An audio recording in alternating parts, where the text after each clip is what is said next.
ஹாய்ங்க. எல்லாத்துக்கும் happy Christmas. இது வந்து நேத்து எடுத்த விளாகு.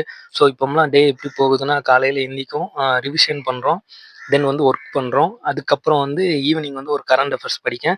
தென் இன்னும் ரிவிஷன் வந்து எக்ஸ்ட்ரா இருக்குது. ஏன்னா கரண்ட் அஃபேர்ஸ் எல்லாத்தையும் நான் டெய்லி ரிவிஷன் பண்ணுவேன்.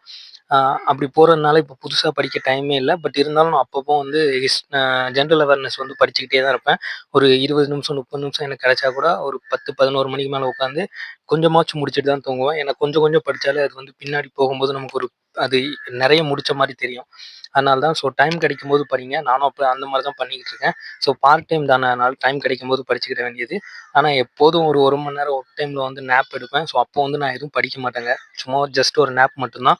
அண்ட் கரண்ட் அஃபேர்ஸ்க்கு வந்து ஒரு பெஸ்ட் சேனல் பார்த்தீங்கன்னா, ஸ்டடி வித் தர்ஷினி. அவங்கள ஃபாலோ பண்ணுங்க.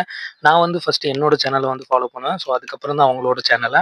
நெறைய பேர் வந்து கம்மியா தான் கரண்ட் அஃபேர்ஸ் சொல்லி தராங்க. ஒரு 10 இல்ல 10 கீழ தான் இருக்கும். அதுக்கு மேல படிக்கணும்னா நம்ம அமௌண்ட் கட்டணும். பட் நான் வந்து என்ன பண்ணுவேன்னா, தமிழ்நாடு லேர்னிங் போர்ட்டல் இருக்கு. அதுல வந்து கரண்ட் அஃபேர்ஸ் வந்து டெய்லி போடுவாங்க. நீங்க அத ஃபாலோ பண்ணுங்க. நான் என்னோட சேனல்லயும் அவங்களோட கரண்ட் அஃபேர்ஸ் தான் எடுத்து போட்டுக்கிட்டு இருக்கேன். ஒரு நாளைக்கு மேக்ஸிமம் ஒரு 20, 25 கரண்ட் அஃபேர்ஸ்க்கு மேல வருது. நீங்க உங்க எது வேணாலும் ஃபாலோ பண்ணுங்க. பட் படிச்சா நல்லா படிங்க.